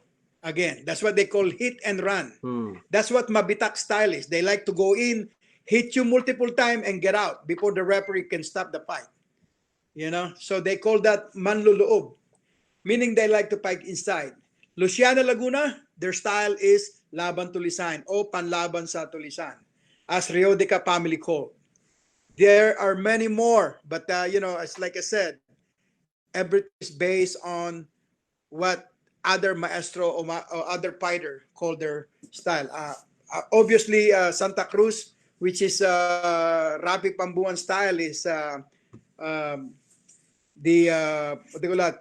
Tulisan Caballero, Ernest, and that's how his fighting name is. Ernest de Mano de Tulisan Caballero. That's Rapi Pambuan style of Santa Cruz, Laguna. And by the way, Kapatid Rapi is really close to mine, because we are like brother. He's like my brother and another mother. So we love to hang each other. We both laugher. We both smile a lot. So there's a number 6 right here that I'm not really comfortable talking, but I will talk anyway. I'll give you a little bit of to the best of my knowledge, because I told you that I don't like to talk about anting-anting, and many times how they cut us up, right? So they tell us right here the ritual. Number 6 question is the tell us of the ritual of preparing for combat. All right, so this is one of the controversial one. I'm using myself first. Before I fight, if I am gonna join the tournament, or my brother's gonna join the tournament, 3 days before the tournament, my dad and various of my maestro would start doing orasyon 3 days before the fight. And 2 days before the fight, my dad would put a cross on my hand, my right hand and my left hand, which is from the uling. The uling, the ass, the one we put in the things, right? The charcoal from the kawali. My dad will do the orasyon and put cross on my hand, right on my hand, and then he will put cross right here. He will put right here. That is what they call kabal. Kabal is one thing that when the stick hit, you don't feel it. It means kunat. Is some people call that what they call that even unpenetrable. Unpenetrable. Here we go. Penetrate, right? Unpenetrable. Here we go. It's hard to pronounce the what do you call that? Unpenetratable. So that's how they go. So everything that you want to be kabal, that's what they do orasyon, and that's happened in 2 days. The day before the tournament, And most of the time that I got hit is my forearm and my hand, right? This is the two.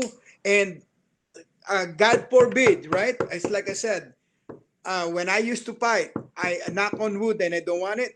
I never get hit in the chest, to my body, never get hit in my head.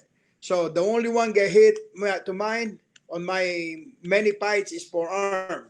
So my dad put a cross in it, play the oration, and go right here, cross, and go right here. And then before the fight, this is on the day of the fight.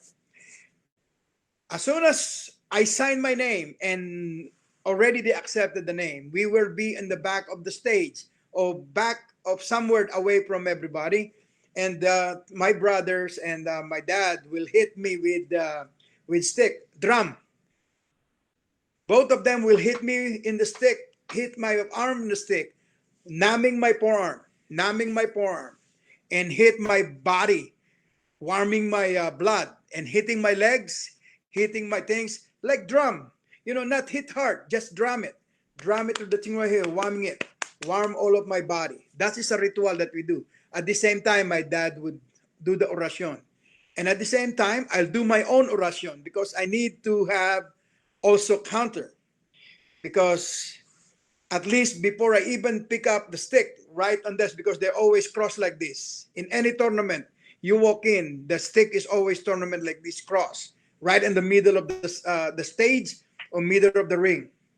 As you enter and you see a fighter pick up the stick and they bring it to the mouth, you make sure that you do your tigalpo right away, your counter tigalpo. Tigalpo is what we call spell to to make you freeze during the fight, you know. And that's is what is a lot of maestro back then use. So I very, my eyes never left to my opponent. And the first time I joined the tournament, I watch whatever they do. Even they go to the side, my eyes follow them. I want to see what they do, because sometimes they turn behind and they start whispering to their sword or to their stick. So that right away, the Yeah, bulong, the bulong, whisper, the bulong, bulong. orasyon. Yeah, And that time, then I will stop. I will start doing my orasyon and do the sign, meaning, matam mitam mitim mitam matam matam mitim. So yeah. So don't get me wrong. The only reason why I asked this is so that we can provide cultural context and historicity for the traditions, the ritual traditions of these tournaments back home. yeah, This this was is the norm. This isn't something like that like just like a group of people do. the, Everyone the did basic. that. You know what I mean? Basically, Like they everybody does it, and it's like they have their yeah. own way of believing to this culture. And at that time, I believe in it. At the same time, I have a doubt in it. I'm sorry. It's like I said. I always tell my student that I always tell my instructor that give me all of the skill you have, except anting, because I don't know. I'm not totally cooked with it. I use it. I'll follow it because they Right. told me to do it, but I never. I don't know why I won. Right? I won because of my skill, or I won because of the anting or the bulong, right?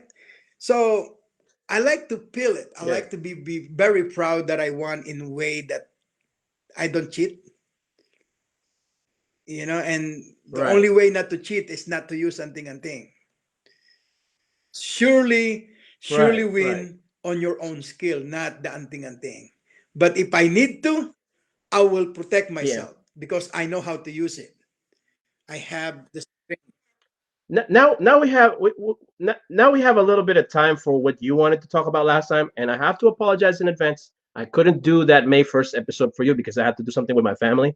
But now you could go over it. The preparation that these old arnisadors and escrimadors do right around May 1st. It passed already, unfortunately. But you can kind of give historical context to that. it, it's happened in April before even the Mapers arrived. Mapers is actually the ritual to make some bad things. So we go back to Holy Weeks, a week prior of the Semana Santa, which is the Holy Week. most escrimador is already start preparing to ritual, which is renewing of their vow to their anting-anting. And there's so many preparation. If your anting-anting is about the blade, then you have to sharp your blade almost every day to make sure that your blade is really well sharp.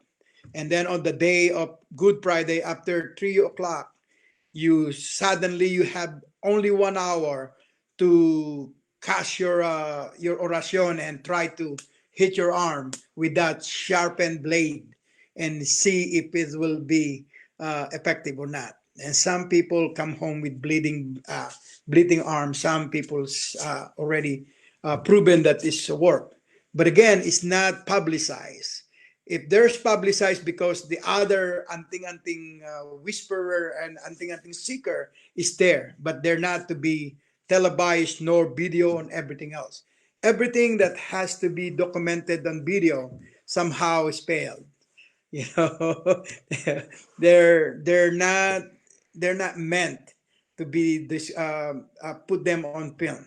So everything that I see in film, especially now when I see it, I have a doubt. Why? Because most of the things that I see that really works don't need to be documented in film. I don't see it in film. It doesn't work. It's like a spirit. You cannot see it in film, but you can actually peel it, without the film. And sometimes you peel it right there, and you don't see it in film. And that's only things, and that is a week before the Semana Santa or Holy Week, before Jesus Christ was crucified on the cross.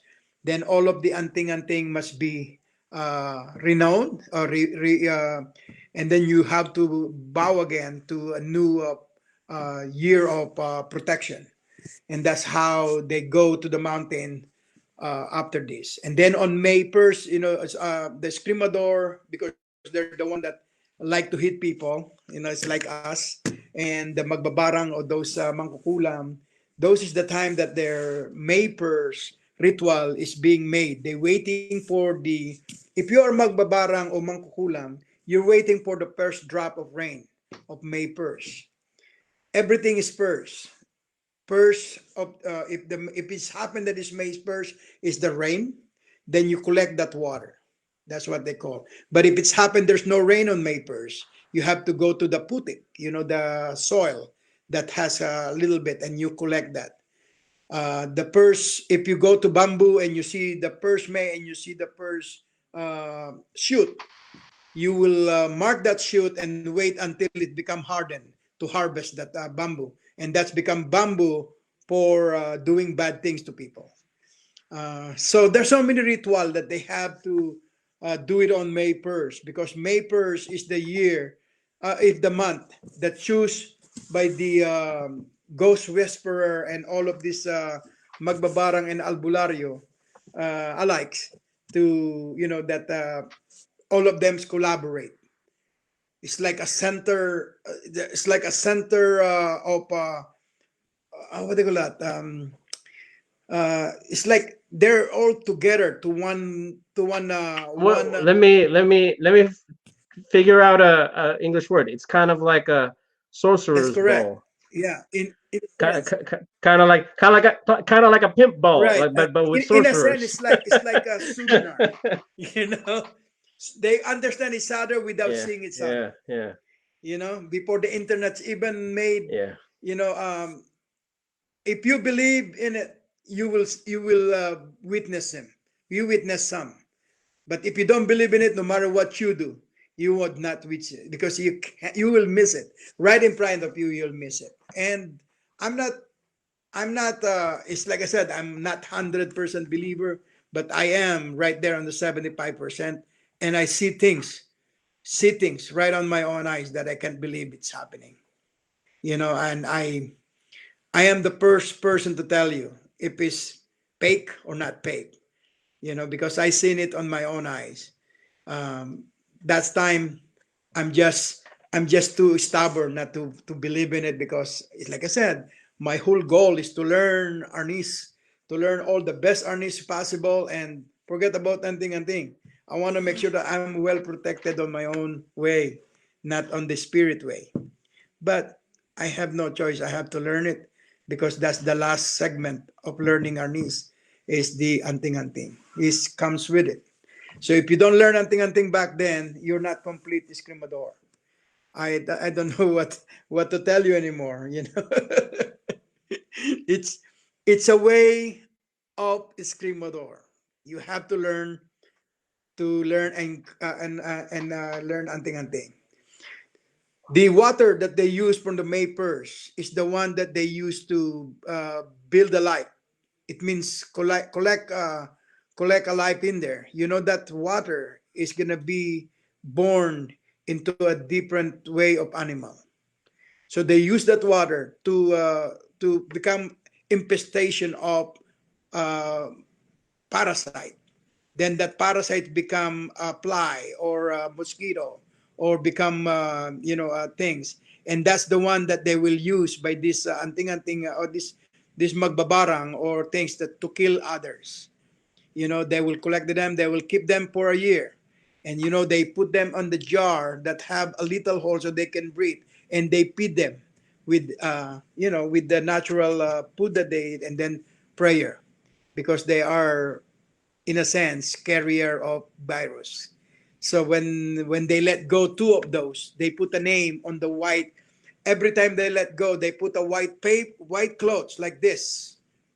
They will put it on the window, the white clothes like this, and let go two of the flies to go to the person that they trying to kill.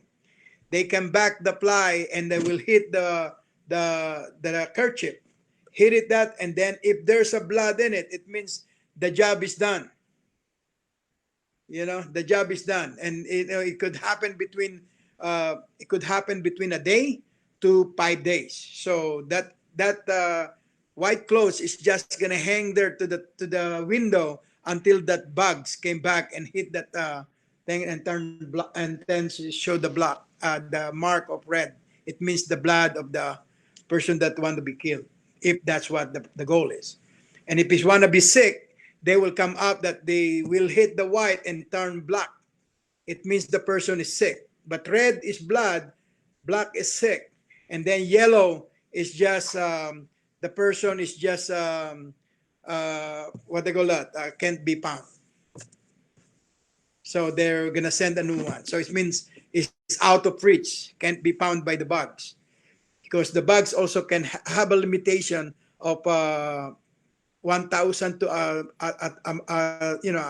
1,500 radius, mile radius, and that's how they go far. They don't go far, so it means if I'm magbabarang and you're living in Manila, it means that's 113 kilometers from me. That's about easily, I would say 60-65 miles. That's very easy to, or 75 miles. The 75 miles is nothing for the bugs. They will fly that in hours, and they will be there and then come back after 2-3 hours. You know, I know that because my mother is one.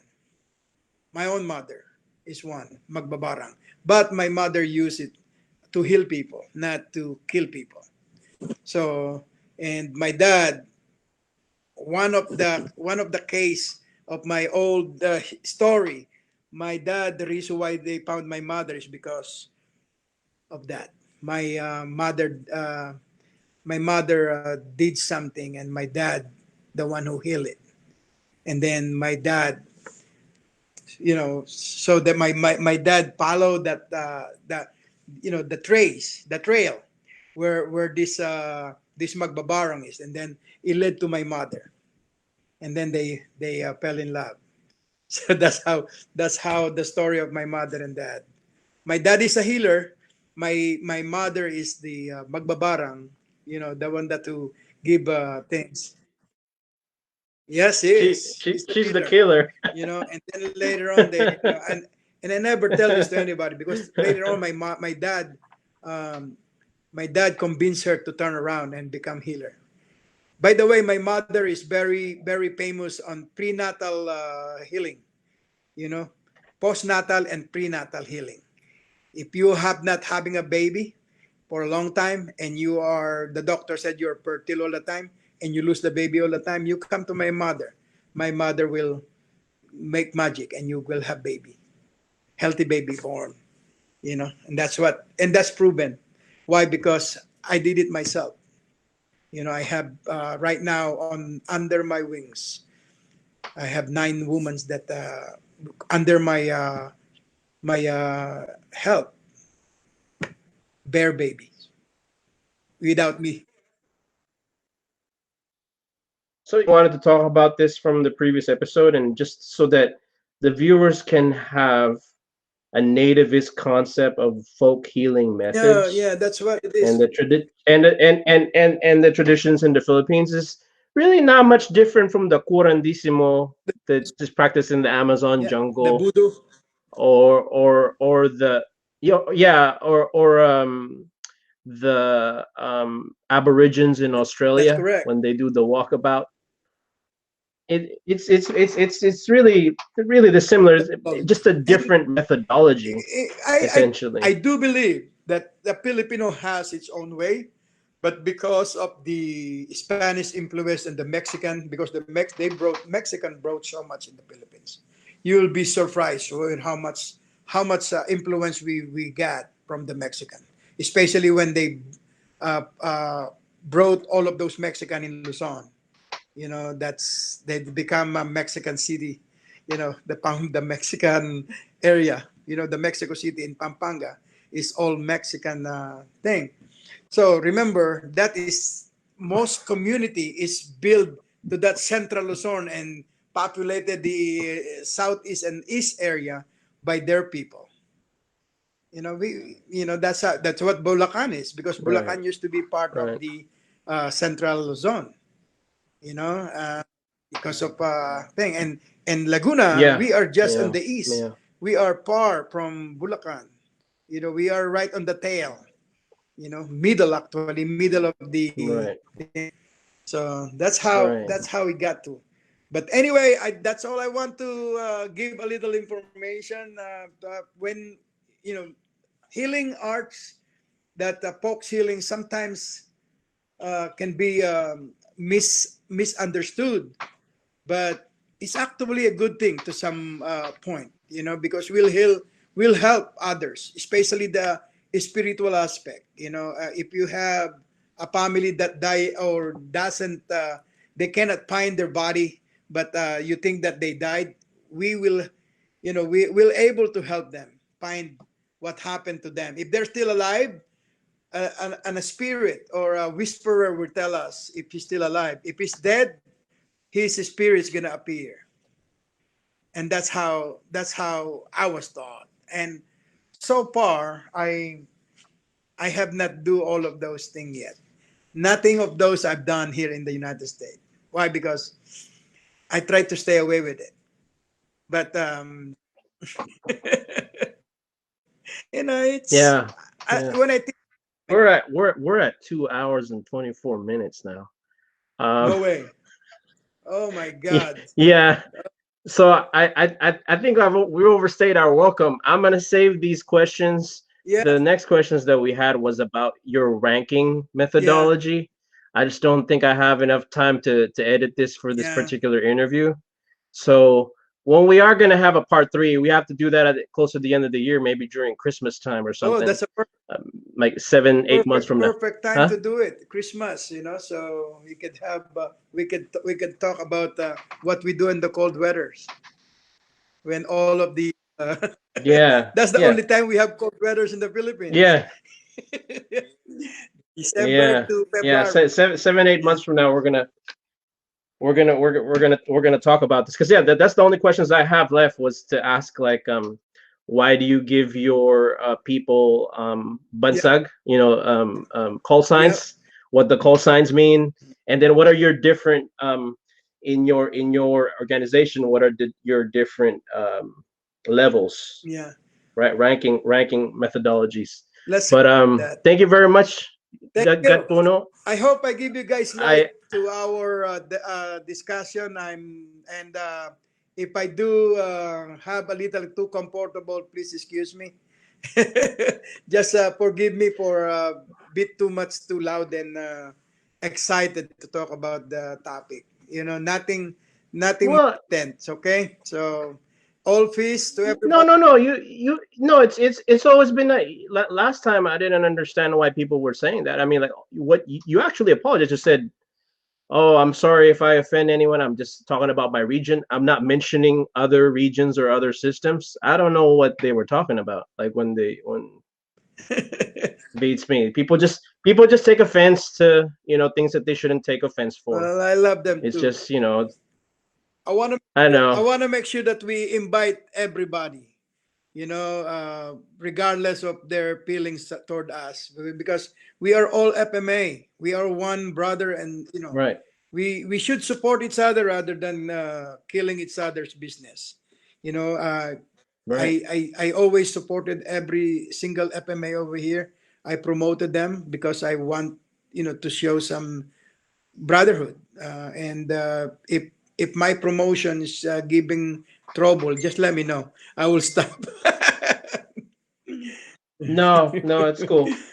Um, Thank you, Gatbono. And with that, we end this episode for him. Take care, sir. Thank you. Mabuhay. Mabuhay po kayo. Oh boy. And I believe that was episode 147, I believe, for FMA discussion, just right after Salty Dog, which was one of our best episodes, the one we had yesterday. I have to splice point that now, the three different parts of that episode. Shoot, I gotta go to Adobe Premiere. Every time we talk about Asedillo guy and the secrets to this particular system, it just cut off. Hope you enjoyed that. And I don't know what our next episode is. I will tell you mine. I don't know what the numerical designation of that is, but in Sunday, for all the people whose styles come from Leyte Samar or are members of the Derobio system, keep in tune because I will be interviewing the Daza clan along with a historian, and hopefully I could get the Philippine consulate involved. This will be a Katipunan centric episode, and I think, and in my opinion, it might be our first historical themed episode, not specifically relegated to the former FMA, but what led essentially the socioeconomic upheavals and events that led to the Pulahan movement, because it didn't just come out of thin air through osmosis. It was a buildup of multi-decades, even prior to the revolution. The Daza clan is the patriarch is Major Eugenio Daza. It's kind of like a legendary figure in that particular region in the Philippines. He's most known in American history as the guy that surrendered the Leyte Sama region, and he was given a gun and a flag by Frederick Grant, Ulysses S. Grant's son, the former Civil War general and former president. And we'll talk about the Balangiga encounter, as well as when the American soldiers stole the bell, which was not returned until 2018. And they'll talk about what led up to the Pulahan movement to that, because a lot of the Pulahan leaders were essentially his lieutenants during the time of the Spanish-American War and the Philippine-American War, and he had to put them down. He was tasked by the American government to take one of them down, and then that led later on to the capture in the end of Faustino Ablen. So we're gonna go talk about that because that clan is very central in Philippine history. Hopefully, we can get past the Philippine-American War period, all the way up to their involvement in World War II. That clan's involvement in World War II, and we'll try to talk about the martial traditions during that time period. If not, we'll cover that in a part 2 episode of that episode. But we shall see how it goes, because Sunday might hold the record for our most member interview. There might be 6 or 7 of them, so I have to use Zoom, and I'll just post it in FMA Discussion instead of Dean's Wall. Thank you. Have a nice night.